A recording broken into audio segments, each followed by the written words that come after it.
Good evening, everyone. I hope you are well.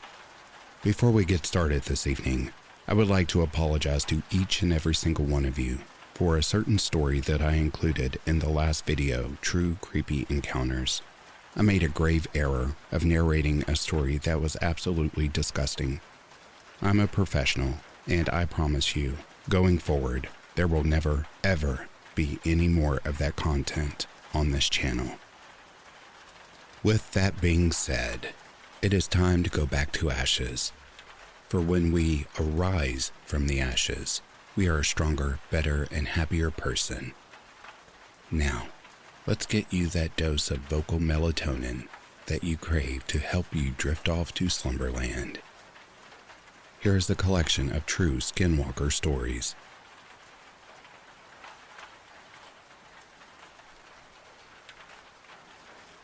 I recently moved to South Dakota for work, and last week my coworkers and I decided to drive down to Badlands National Park in an attempt to catch the aurora borealis. It didn't end up showing, unfortunately. We arrived about 8 p.m. and stayed until 1 a.m., so it was pitch black the entire time we were there. Everything was fine until 4 of us decided to take one of our cars to look at a herd of bison that usually hung out several miles down the road. We didn't end up finding any, except for a couple of stray bulls, and that's besides the point. We ended up turning around to rejoin the others, and on the way back, we saw something strange. Well, more accurately, everyone else but me saw it.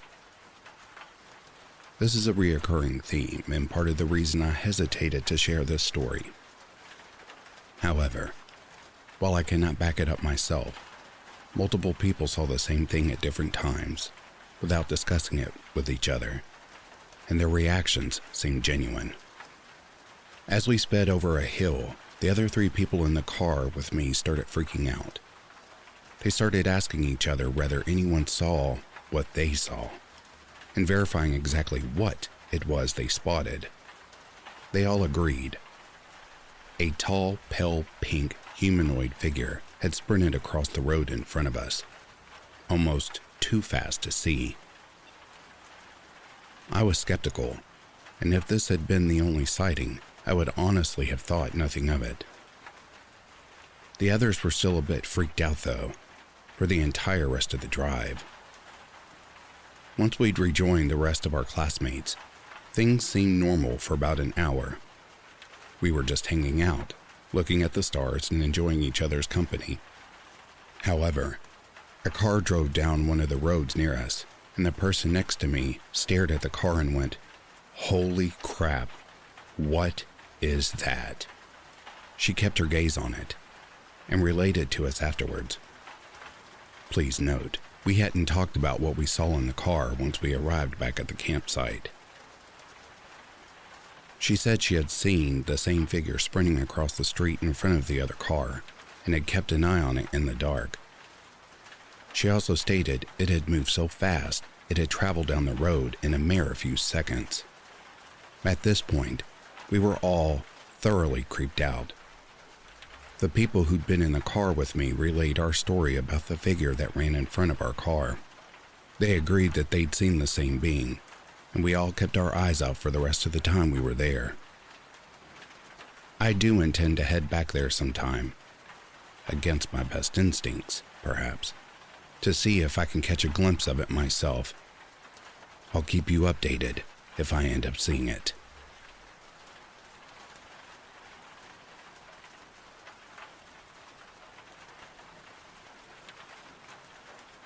Hey folks, for years now, I've been retelling a childhood experience to various friends to see if anyone has dealt with something similar.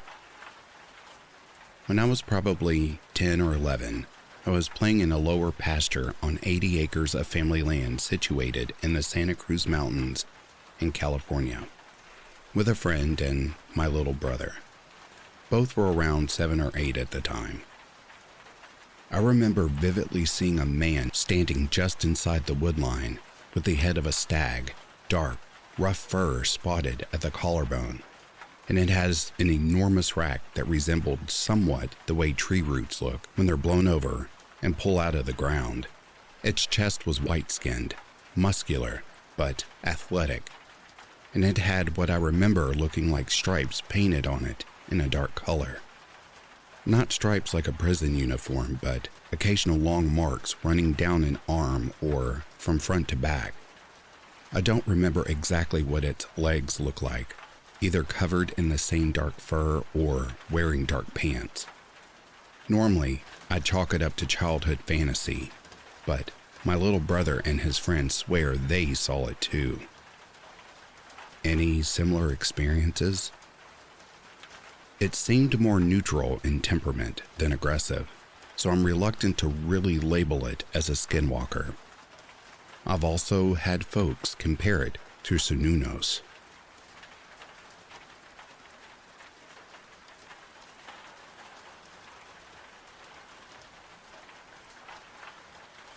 I've only been living here at Snow College for a couple of months, but something strange is definitely happening here.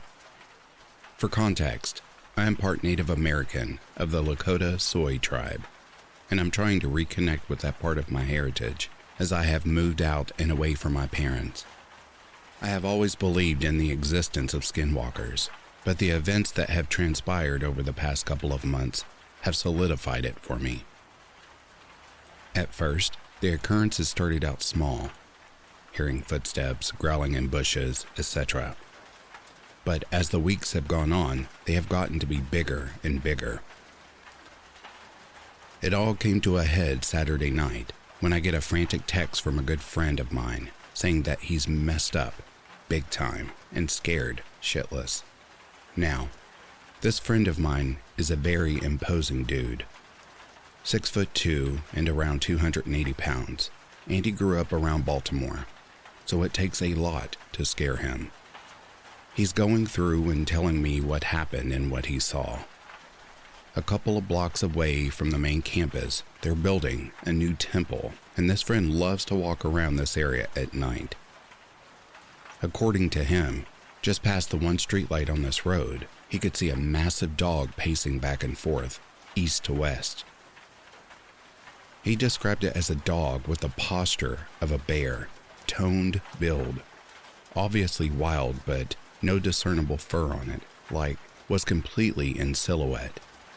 So of course I do some research and see the accounts of the Sherman family on their ranch. And Gwen's description of a wolf or dog she ran into sounds eerily similar to what my friend saw.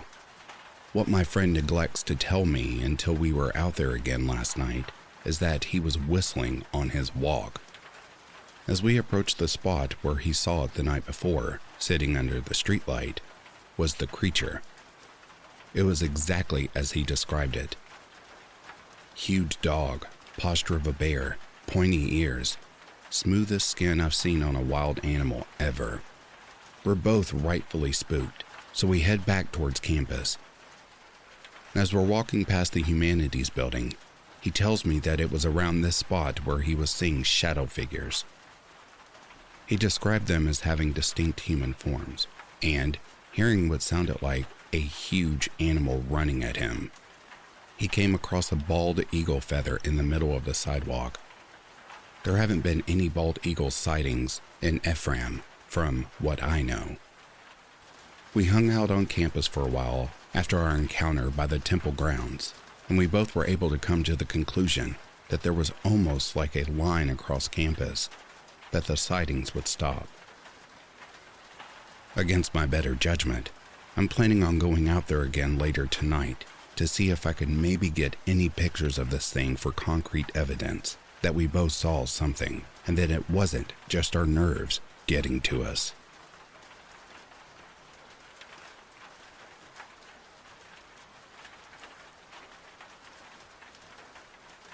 It was about 8:30 p.m.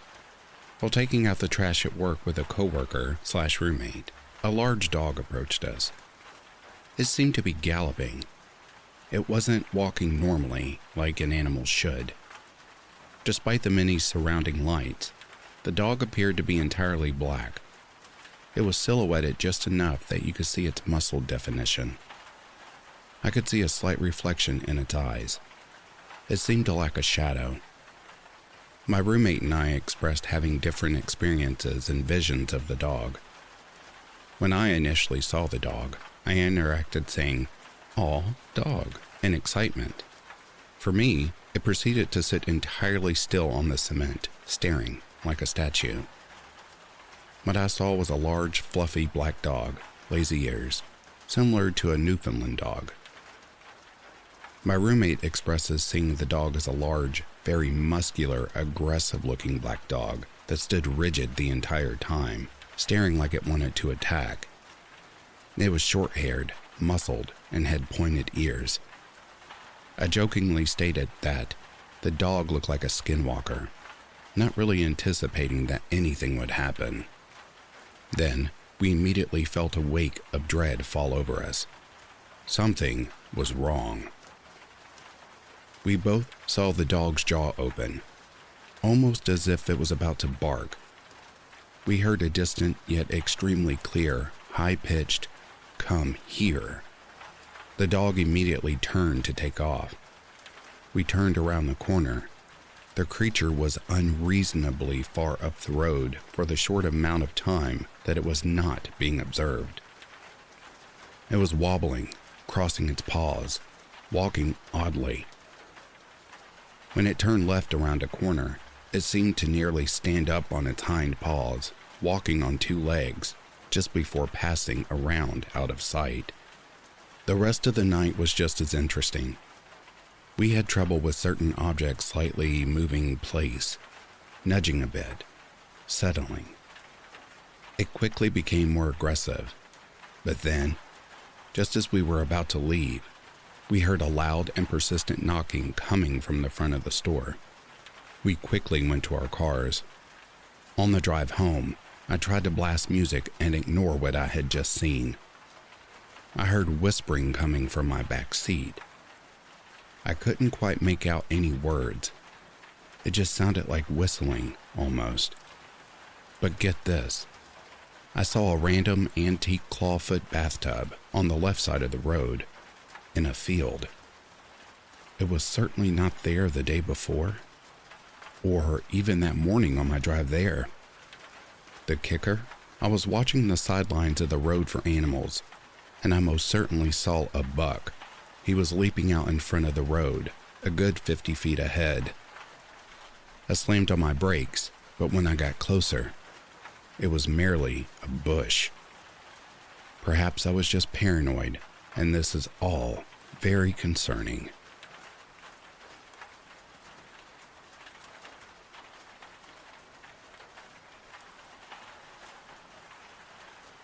My father and uncle have a story of living as outsiders, non-native, Caucasian, young people on the reservation. Their tale of experiencing a skinwalker. My grandma taught school on the reservation, and they lived well off compared to the natives living there. From what I know, there's a lot of lore surrounding the Navajo Nation. Non-natives, primarily older generations, keeping their experiences and stories left unspoken, especially to those not from the culture. Forgive me if I'm mistaken in any of this, the culture, ideology, practices, or any other part. I'm just trying to tell the story my family has only spoken to me in whispers about. My grandmother, father, and uncle lived there for a few years, and their experience was much different than the Navajo people who have lived there for generations upon generations. I just want to tell their story and get insight as to anyone else who has lived in that community and any other stories some people might be willing to share. My father and uncle are about 2 years apart in age. They lived in Navajo Mountain in the 1980s. My dad was 10 to 12 and my uncle younger. As it goes, they were always outside riding bikes with their friends, natives of the reservation. My grandma was recovering from an abusive relationship with her father and wasn't too concerned with their whereabouts, being it was a small community. There wasn't much trouble around. nor would they know what real trouble was at that age. Trouble wasn't the issue to young white boys on a reservation then. Pure terror was. It was a typical night without any parental supervision. The night was colder than usual, and the night sky was blacker than you can imagine. In such a desolate place, the stars in the sky would light the night. This night was as if the earth had moved to a different dimension, an abyss. The boys raced each other as they did every night, until they were compelled to force their brakes in unison. They simultaneously looked up. Each boy's face melted from carefree, innocent, and adolescent to unadulterated horror. The boys stood motionless, grasping their bikes with every nerve, muscle, and strength in their body on the dirt road. To the right of them was a mesa, one they rode by every day. The mesa that paralleled from my family's home. The mesa that they could see through my father and uncle's bedroom every night. The mesa would become fear and nightmares to them from this night forward. At the top of the mesa was a roaring fire, taller than any bonfire that someone could assemble, bigger than a group of people could assemble. It raged and was unbelievable. It was almost as tall as the mesa itself. More unbelievable was the pitch-black figure seen cavorting around the bonfire.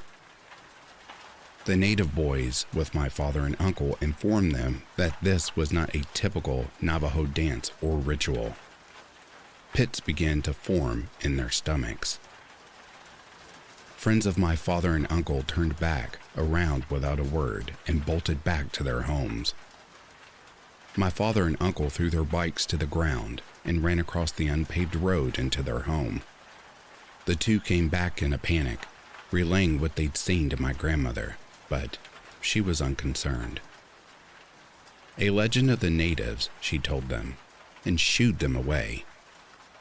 They laid awake all night in their shared bedroom, not saying a word to one another. They forced their curtains as close as possible, too scared to look out the window and see what they shouldn't have to begin with. Neither could shake the images burnt into their memory, but the sun managed to rise and peeked through into their room. A sense of release washed over them as the darkness had faded. The boys left their beds and traveled to the kitchen to try a second time to tell my grandmother what they saw that night. They tried to get a handle on what they saw, but it was as if they couldn't explain it. Again, my grandmother brushed them off. With a coffee and newspaper more important than their story, she told them to climb the mesa and investigate. The boys wrangled the friends who shared the experience with the night prior as they passed on their bikes. The friends stayed on the dirt road, looking up at the mesa as my father and uncle climbed up to see any evidence of the hell-burning fire they witnessed together. The mesa wasn't much taller than an average one-story house, so the boarders took less than 2 minutes to climb to the top where the nightmare took place. When they got to the top, they were hysterical and also relieved. There was no indication a bonfire of that enormity or even a fire at all had taken place on the mesa they had clearly seen the night earlier. They climbed down and told the message to the friends who had also been a part of the shocking scene. Their native friends looked at them in shock, but neither said a word to them. They immediately turned their bikes around and proceeded home. It was never talked about again, despite my father and brother asking about it. My grandmother and everyone else in the community refused to talk about it again. My father is a skeptic. He does not believe in anything paranormal. Aliens, ghosts, mermaids, you name it. But whenever I ask about the Skinwalker he saw, he turns pale and white. He gets quiet, jumpy, and curt. I had to plead to get the full story out of him. and I could see goosebumps and every hair standing up on his arms when he shared his experience. My grandma took me to Navajo Mountain in 2019 to show me her history and to see how Navajo natives still live on this reservation today. According to her, not much has changed since living there in the 80s. I hiked and explored what I could of the reservation, as to not invade or violate any of the Navajo reservation and its beauty. However, I did feel a change in mood when I visited. My existence felt heavy, as if I wasn't supposed to be there, or if I was invading on territory that wasn't meant for me, not caused by any of the community there, but just by my presence being on the land. I will never forget my experience visiting and all that I learned about reservation life.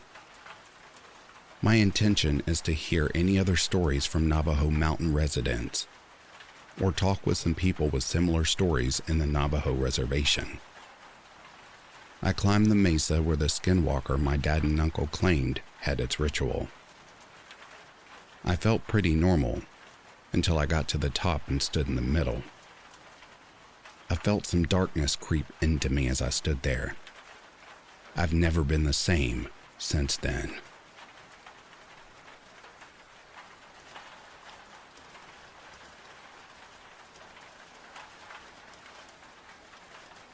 Our ward at church purchased a piece of land way back in the day. It's seriously just wooded area with a little bit of swamp.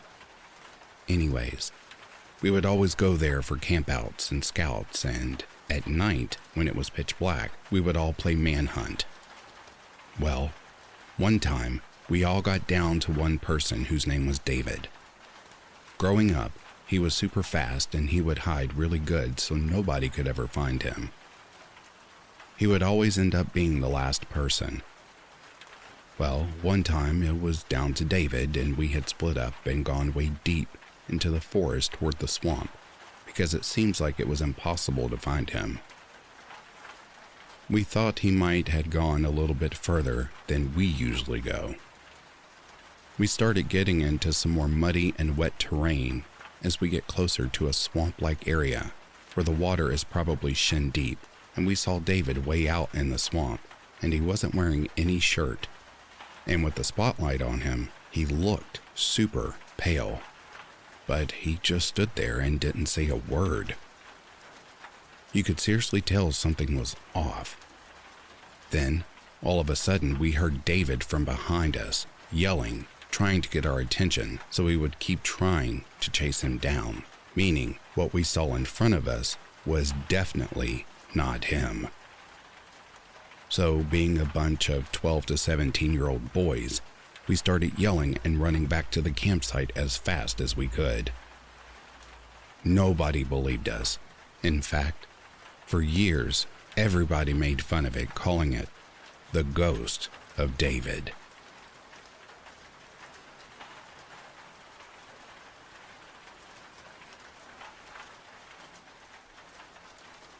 Two to 3 years ago, my immediate family, mom, dad, brother, and I, went on a vacation to see the Badlands in South Dakota. It was beautiful during the day, brutally hot, but an amazing view.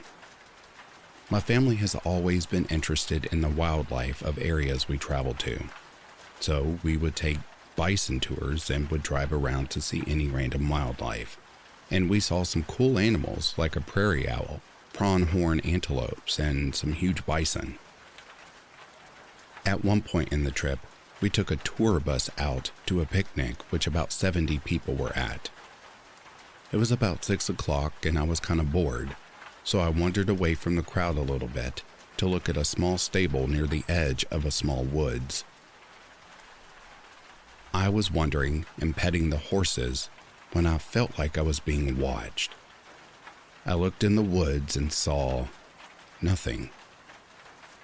I brushed it off as maybe some small animals that I didn't see, but the feeling never left, so I went back to the group to feel safer, and I sat down at the table next to my dad. But I looked back into the thin birched woods, and I saw something looking at me. It was very pale and tall, with very bony joints and beady eyes. It looked to be at least 6'9" tall. It looked like it was trying to be human, but didn't know how. Once it caught me looking back, it dashed back into the woods, disappearing. I was a little scared, but more interested. What was that thing I just saw? I brushed it off and continued to have fun. We left about an hour later, 7:30, back to the cabins. Some context: we were staying in small cabins in the legit middle of nowhere. The barn area was about a half an hour drive away, and all big cities like Rapid City were an hour or two away. Nobody in my family was tired yet, so we went to see a ranger talk, where it was about the stars and how to identify constellations. It was really fun. So as the ranger was talking, a bunch of weird howling noises started up, and everyone looked at the ranger, who seemed to not be bothered at all. He just calmly said it's the coyotes and that they wouldn't bother us. But right after he said that, a howl came up that sounded like the coyotes, but much deeper and more nasally. The ranger seemed a little confused, but laughed it off, saying it was the park's wild crackhead. Everyone chuckled. But the rest of the presentation, he seemed on edge. After the talk, we headed back to the cabins to start settling down. I was tired, so I changed into my pajamas and went to bed, but I didn't stay asleep for very long. I woke up at 3 a.m. and laughed to myself since it was the witching hour. After trying to fall back asleep for an hour, to no avail, I got up and put on Shark Week on the TV. I was semi-listening to it while zoning off, looking out the window. There was a floodlight coming off of our house, so I could see very clearly. A pronghorn was grazing on some very thin patches of grass about 10 yards away. But it was strange that he was alone out there, since I always saw them in herds. After watching him for about 5-ish minutes, his ears perked up, and then he looked at me. I jokingly smiled and waved at it.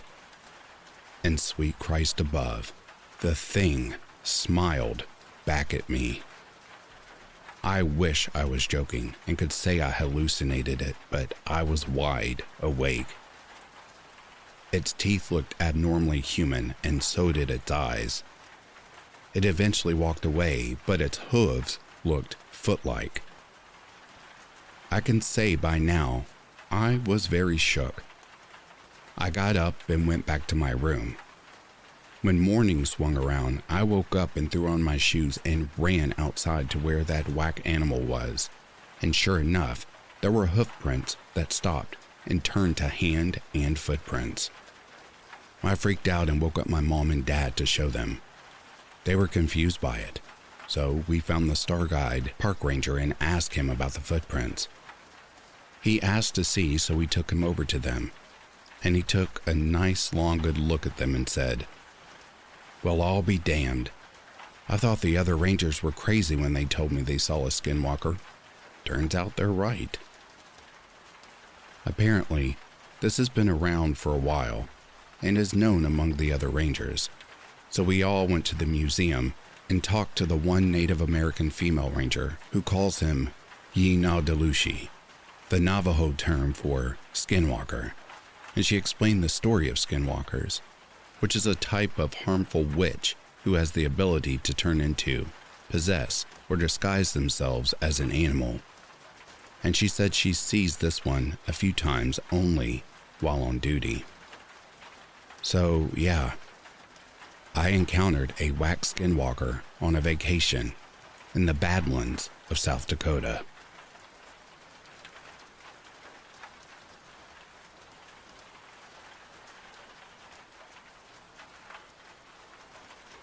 Here is my story of a creature on the hunting land from when I was a kid. When I was about 10 years old, I was hunting with my grandfather, who's now deceased, on family-owned land near Covington, Michigan. It was near dusk and we've been sitting for a couple of hours. Now we haven't seen much, just a spider and a small doe, nothing large enough to shoot. We were starting to lose hope and were getting ready to start the about 1 mile trek back to our cabin. As we were preparing to leave, we heard some twigs cracking from our right rear side. The stand we were in was tucked in the rear corner of a large clearing on one of the bigger trees in the tree line. As the cracks from the twigs got closer, I remember realizing that all other ambient noises had stopped. When the creature finally emerged from the tree line, I remember my heart feeling like it stopped working, and an overwhelming feeling of dread washed over me. What I saw was what looked to be a small buck that looked like it hadn't eaten in weeks, and was an extremely pale brown, almost gray, with what looked to be a broken neck and a missing antler stumble into the clearing. At this time, the sun was just about to sink below the treetops and cover the clearing with shadows. I recall looking over at my grandfather and seeing a level of fear I have never seen on his face before. Mind you, my grandfather was tough and fearless as they come, being he'd seen active duty in Vietnam as infantry. After seeing my grandfather's face, it just made the feeling in my stomach become worse as we watched this deer stumble into the clearing. My grandfather reached for his binoculars.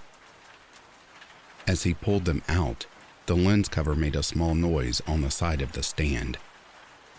The creature must have heard it because it stopped its stumble, now in the middle of the clearing, and creepily rotated around and rose up on its hind legs and stared directly at us for about a minute before running off in a creepily awkward sprint into the woods.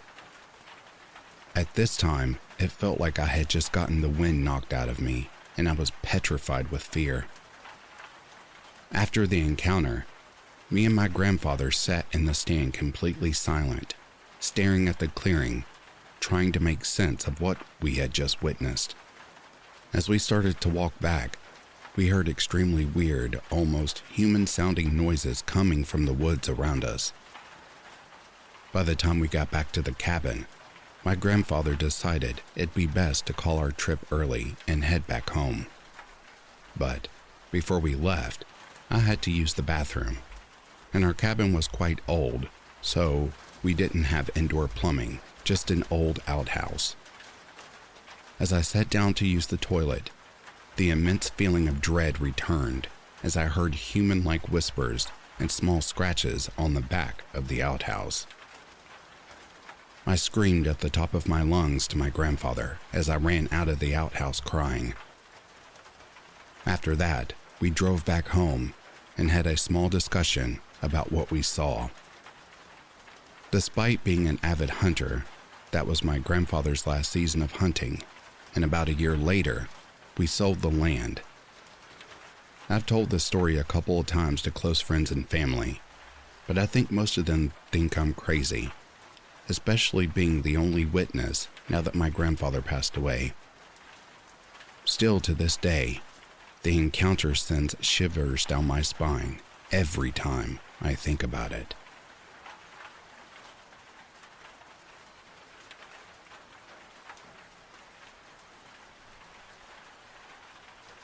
My friend and I were chatting about this creepy experience we had, and I'm finally trying to get to the bottom of it. So I figured I'd share my story for some answers, if there are any. People will probably think this is fake, but I don't care. Believe it or don't. I have no clue if this animal/creature is a skinwalker or just a very creepy animal. This took place around 2019. And I do live in Tennessee, right on the outskirts of the Appalachian Mountains. So, here goes. Two of my friends and I were driving on a desolate back road at night. We were jamming to music and talking. Everything was normal. I was driving. My friend Hannah was in the passenger seat. Dejing and our friend Chris was in the back seat behind me.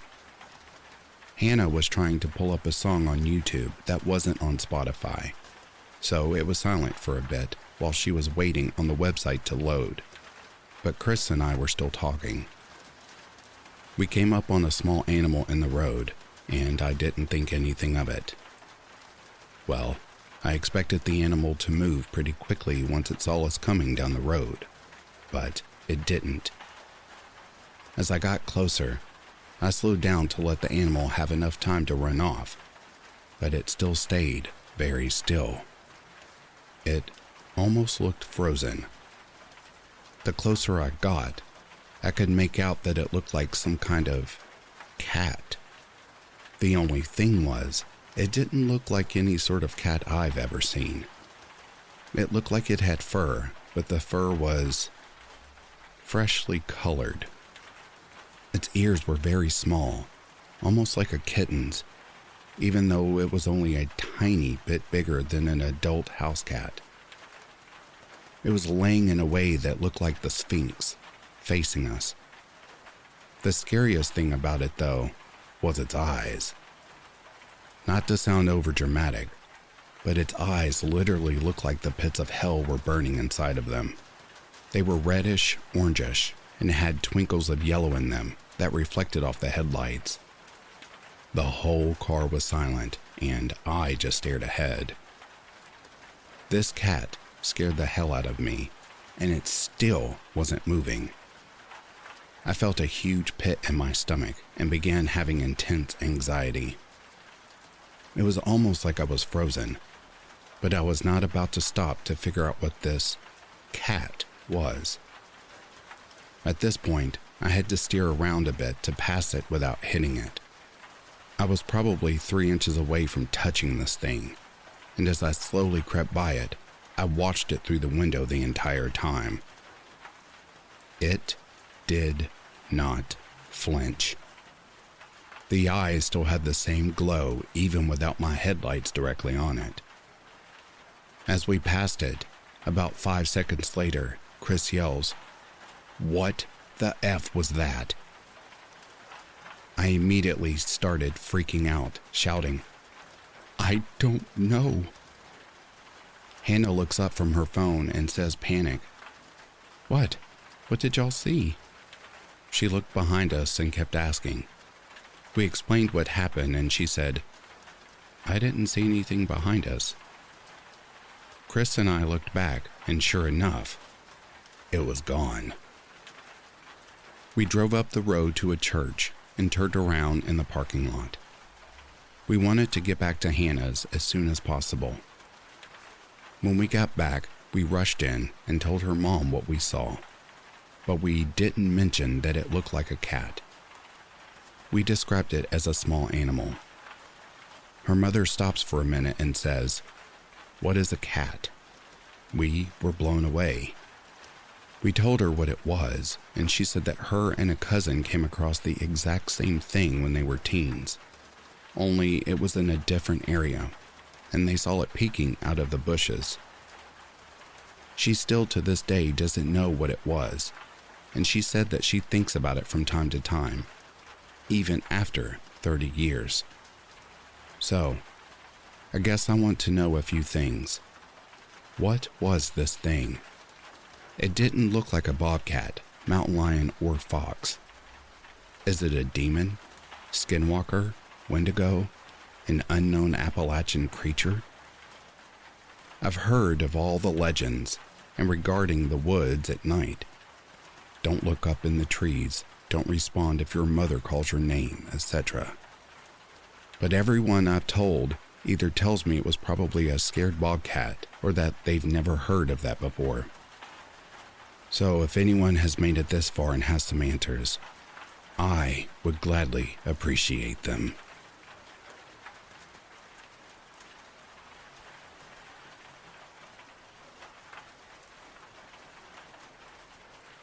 Now, I want to start this story off by saying that I have never been one to believe in things such as skinwalkers, or stories including creatures that seem scientifically impossible.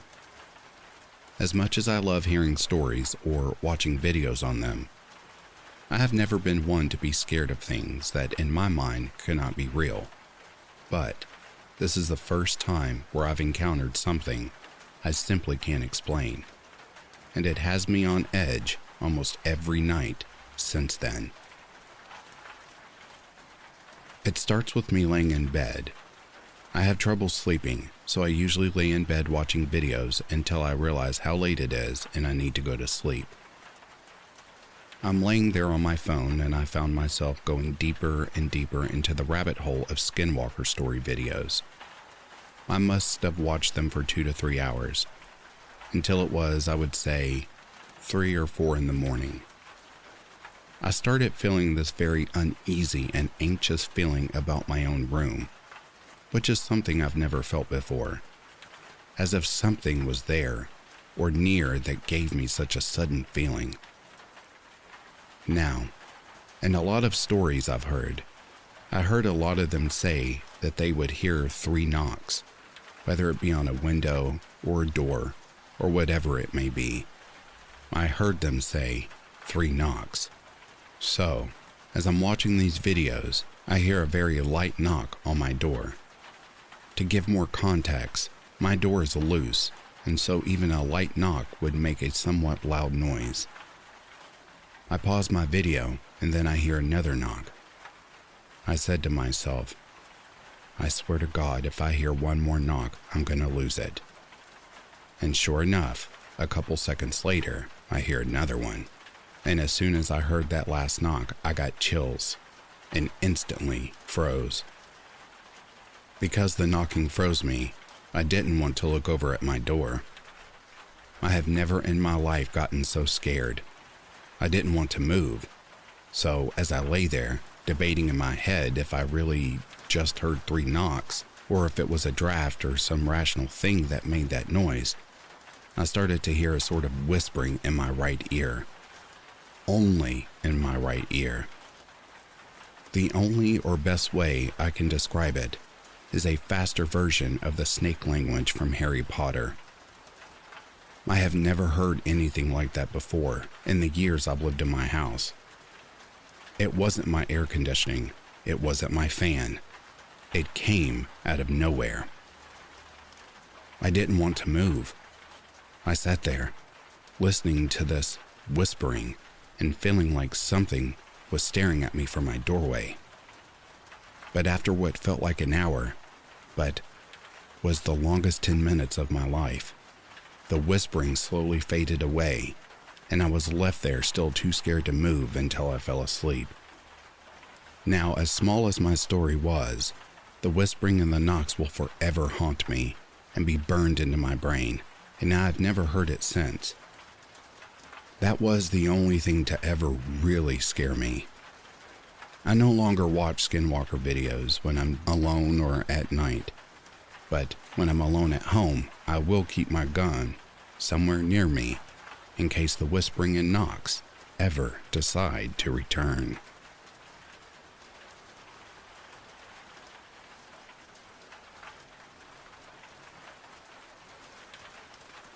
This story happened in the early 2010s, and admittedly, it didn't happen on the Navajo reservation, but it did take place on another reservation nearby. One night, me and a friend were chilling at the house playing games and decided to go out for some late night food. Being that it was past midnight, the only option was the 24-hour McDonald's. After getting our food, we decided to cruise around the back roads for fun.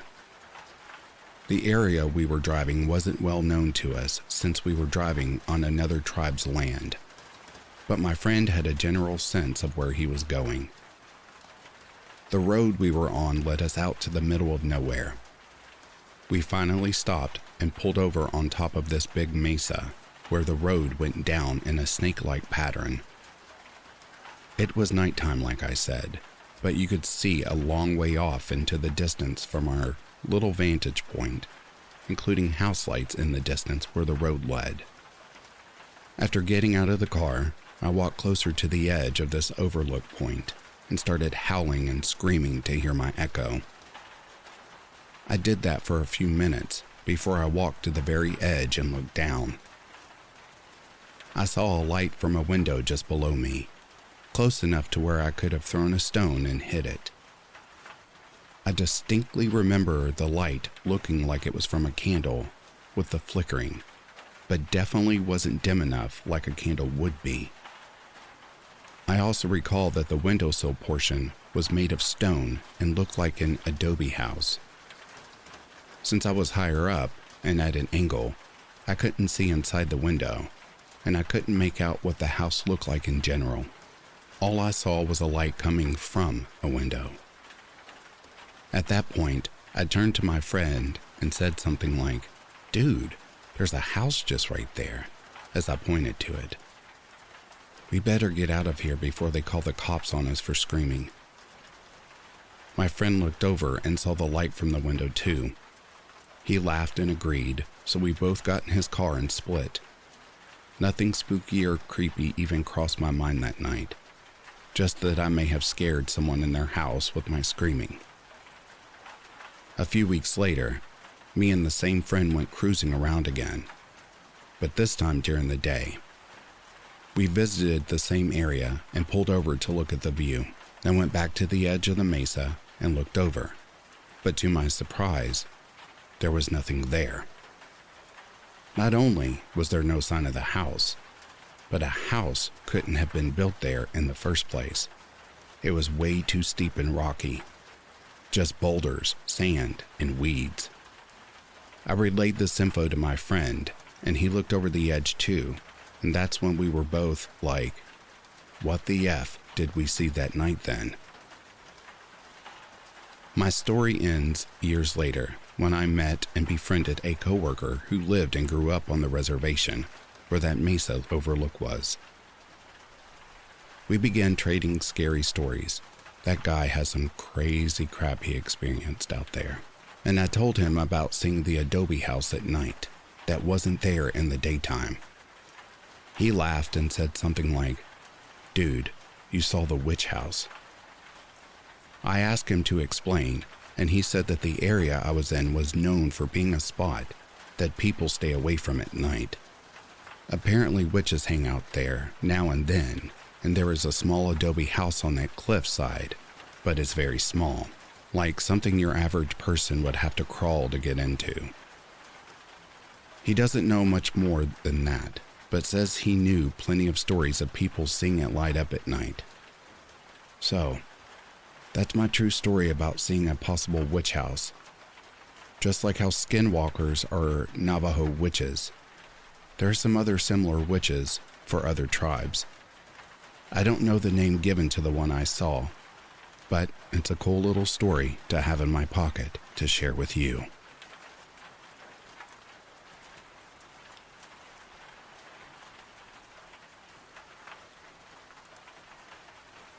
This is the truth about Skinwalkers, from what I've been told.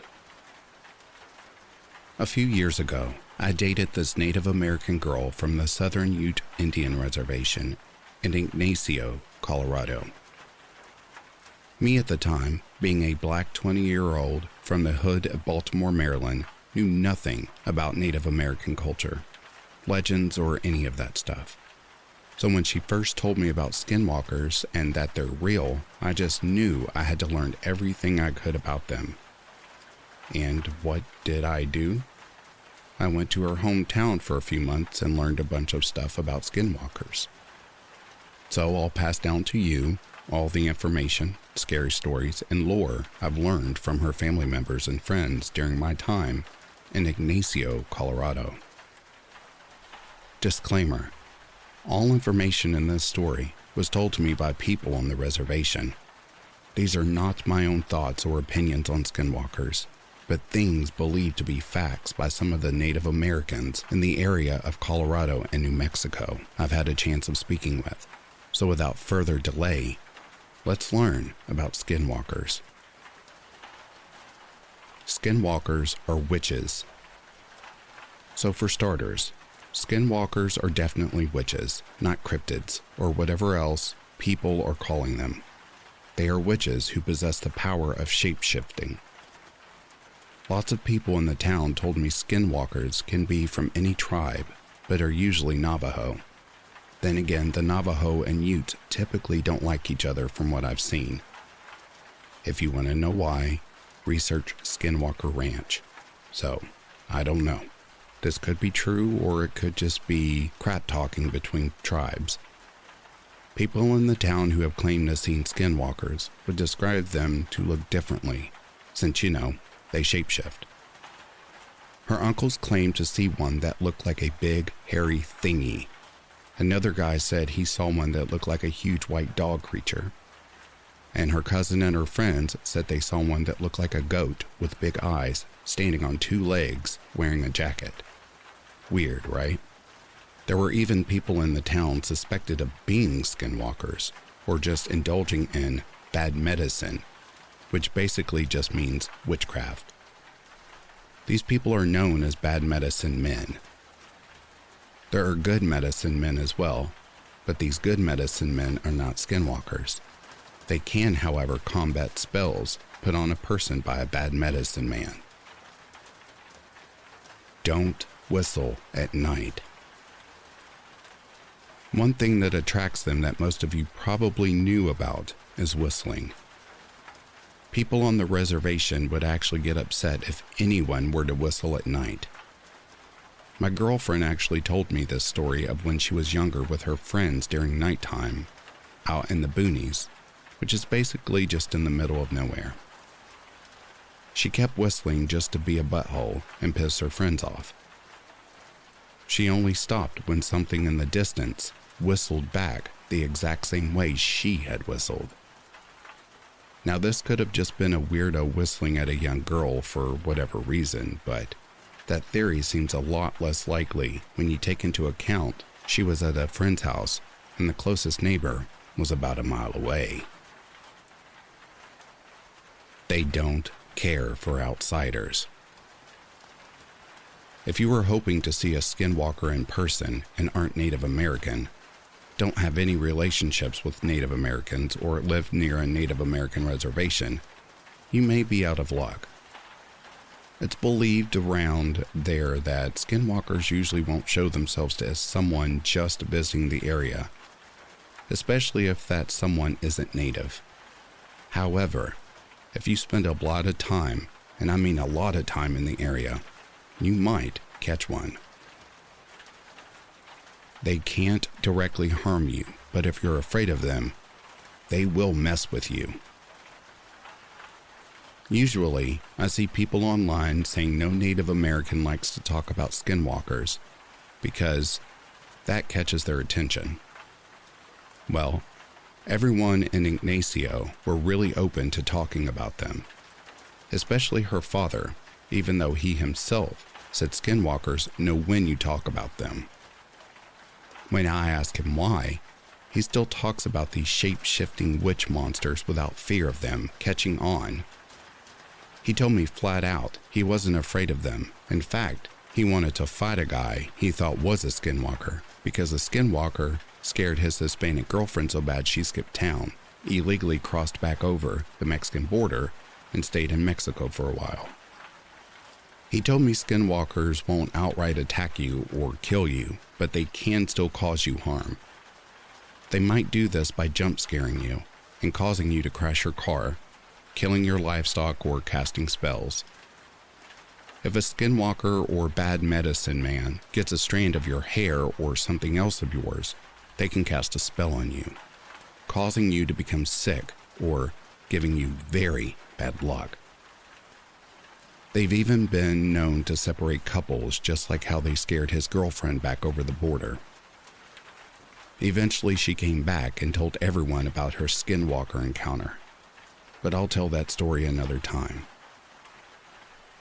Now, that was the most info I got while I was down there. There's even things in the Colorado and New Mexico area that are a lot scarier and more unexplainable than skin crawlers. But like I said before, those are stories for another time.